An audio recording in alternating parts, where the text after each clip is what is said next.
Welcome to the Dog Trainers Podcast, a podcast created by dog trainers for dog trainers or anyone who's ever fallen in love with man's best friend. And I think one thing to just keep in the back of your mind as your company is scaling up and growing, you have to look at your company as a child.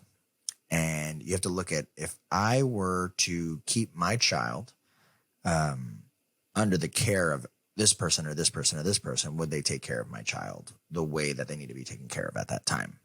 Right? Because as you're growing your business, the whole goal of growing a team is to little by little delegate responsibilities that you normally would do to a team so that you can help grow and work on the business. Right? That's the end goal. And one of the big key components of this is learning how to manage your employees and manage your team. Right? And again, I go back to my upbringing in dog training. I was so grateful because I was able to practice and learn on someone else's employees and someone else's money and time and all these things. And the lessons I learned were just liability. Exactly. And the lessons I learned were just so invaluable because I've done it all, guys. I've been the manager that was too nice and too cool. And I've been the manager that was too strict and too mean. And there's an arc to learning how to manage people, right? Like we're not born knowing how to, let alone have a good romantic relationship or even a good relationship with our siblings necessarily, right? Like you're not born learning how to maintain good relationships. It is definitely a skill to be learned, right? And I always make this point with people that I mentor when they deal with clients, like dog training is not hard. Just because you figured it out doesn't mean other people are dumb or stupid or slow for not figuring it out, because again, we don't even know how to keep a romantic relationship alive half the time, you know, especially when you're younger. So it's a skill to learn how to read and communicate and negotiate and do all these different things with another person and help kind of guide certain things. Right. And so managing employees, you know, I'll give you a little bit of my 2 cents of it is, there's always going to be an underlying structure to your business, right? Expectations. You clock in, you clock out. This is your job. This is your job. And certain expectations that need to just be set in stone, right? As long as everyone's doing their job, everything is pretty peachy, right? If everyone does their job well, awesome. But one of the big things that I've always wanted to create in my company is motivating my team to want to do more.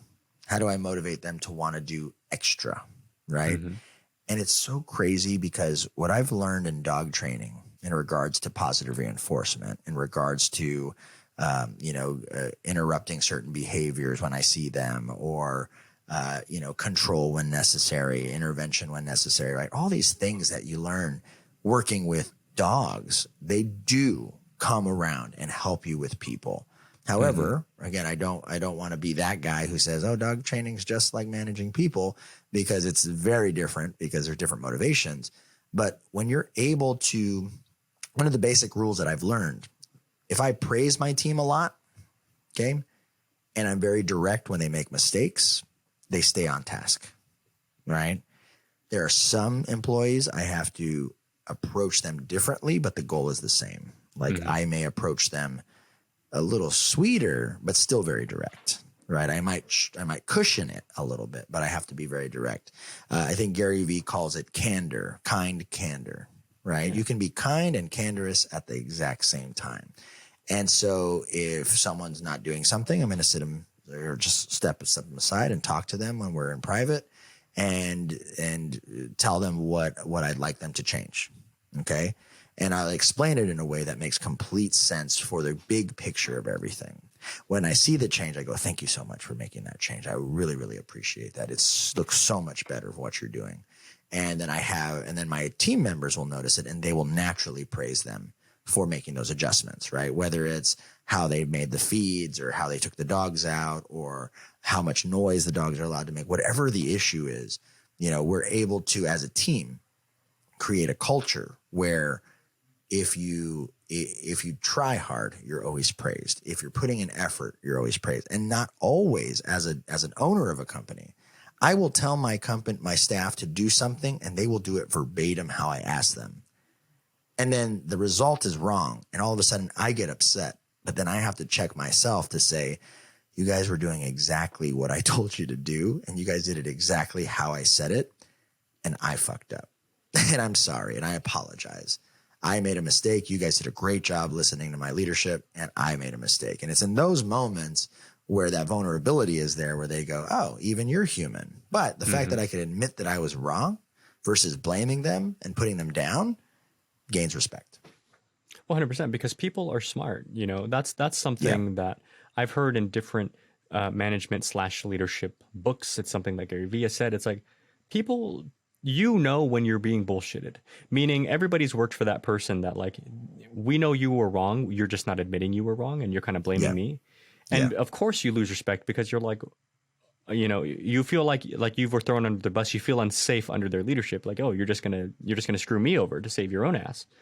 Whereas the reality of the situation is just like you're smart and you know when somebody's BSing you, they know when they're being BS'd as well. So the easiest, best thing to do is just to be genuine. Like, oh, you know what, guys, I made a mistake. You know what, let's fix it like this. You know, I alleviate you of responsibility. You know, this isn't your fault or anything.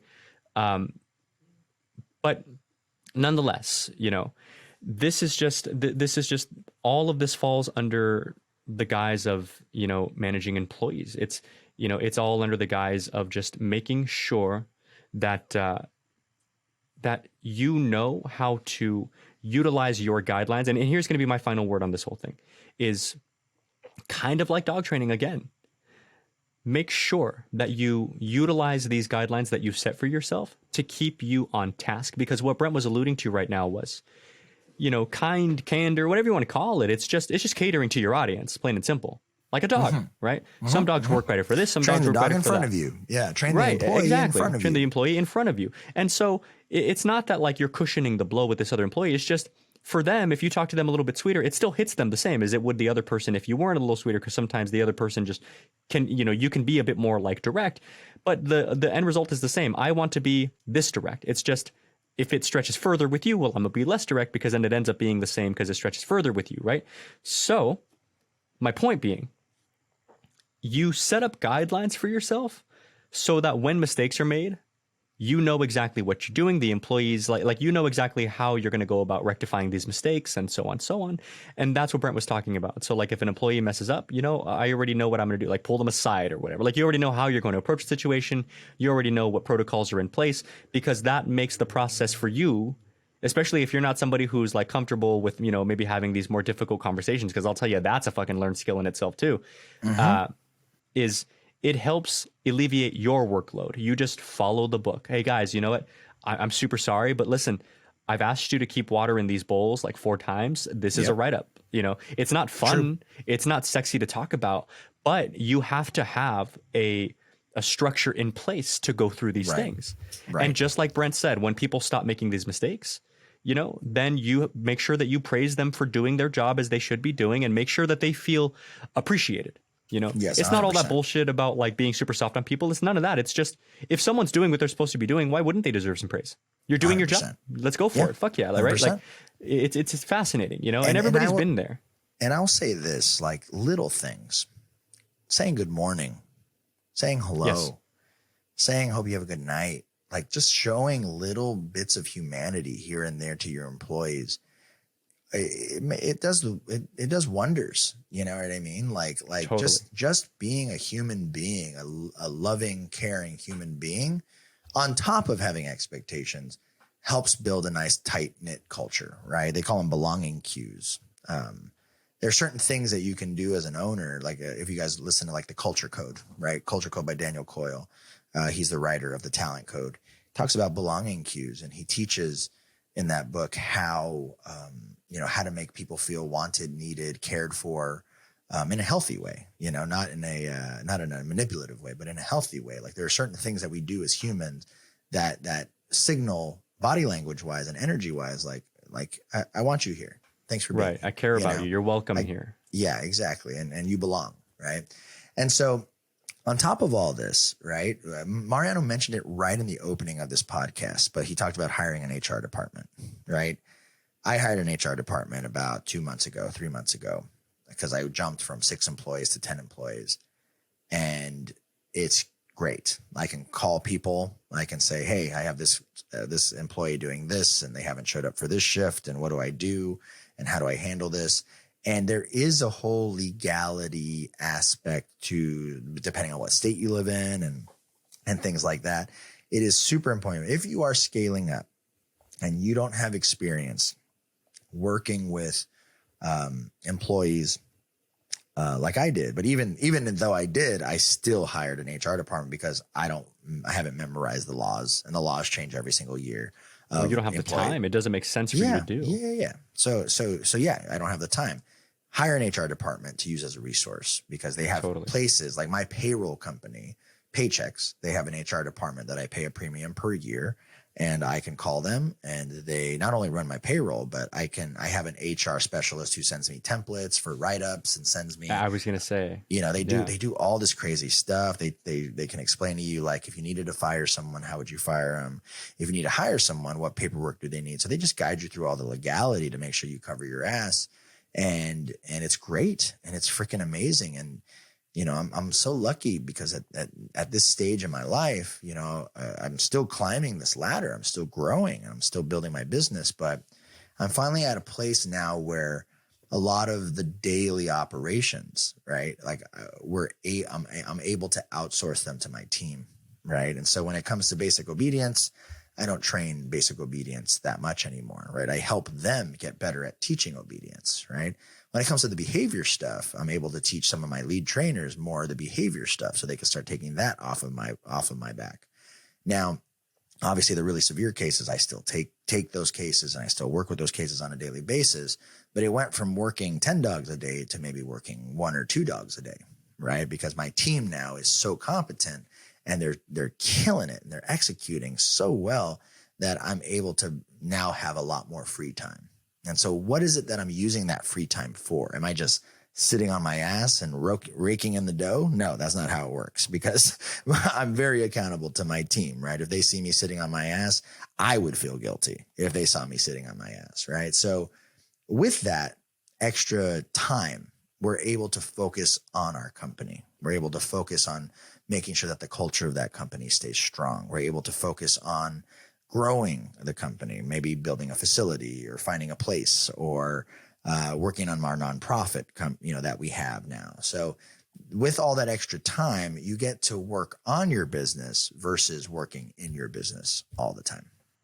Totally. And that, you guys, is a job in itself. Even this podcast, 1 hour of this podcast takes me and Brent maybe 3 or 4 hours in planning, in logistical little things that take up time, like making sure our audio setups are right, looking for guests, cultivating those relationships with guests we've already had on, planning trips like we did to New York, it's all about getting your team to a point to where they can do more and more because they're more capable, they're more empowered, because you went through the process, you spent the time, you spent the effort and the money, just like the companies we worked for did for us, so that we can kind of cultivate people to become the new you. And then you're free to be the head of your business, like we talked about before. Yeah. To create your ethos, to make sure that your presence is what you want, to make sure that your trainers kind of see that mission and make sure that everybody's on one page, make sure everybody feels cared for, make sure everybody's doing their job. So that's the hat that you end up wearing when you're managing people. And again, all that gets really cumbersome when you also have to work like 10 dogs a day and deal with clients and lessons and driving and homework. And so once you've empowered your team to the point to where they can alleviate some of that workload, you're free to look into the future of the company. And that's in my opinion, that's where you want to end up. 100%. I think that wraps up this episode. And this was really, really fun to kind of share with you guys just our tips and what we've learned over the years, and still what we are learning. Like we're not even done. This is just like the foundational stuff of building a business, going legit, and how to grow your company. Right. I really, really hope that this podcast added some value to you guys, and I really hope that it was helpful. Those of you guys who are entrepreneurs and doing things on your own, or even those of you guys who are working for somebody else, I really hope that this helped kind of give you insight from the entrepreneurial standpoint, because maybe you can understand your boss better, your managers better, whatever it might be. But we really appreciate you guys. We really ask you guys, if you guys like this episode, please go ahead and leave us a review on whatever platform it is that you guys are listening to. And we really appreciate you guys listening to season 2, episode 3, Building a Business. Again, my name is Brent LaBrada, and that guy is Mariano Alvarez, and we will see you guys in episode 4. Peace. Thank you for listening to the Dog Trainers Podcast, a podcast created by dog trainers, for dog trainers, or anyone who's ever fallen in love with man's best friend. We really hope that you enjoyed this episode and can't wait to see you guys again next time. Be sure to follow us at Dog Trainers Podcast on TikTok, Instagram, and YouTube. And don't forget to punch the hell out of that subscribe button and leave us a review. You're the best listeners in the world. We'll see you next time.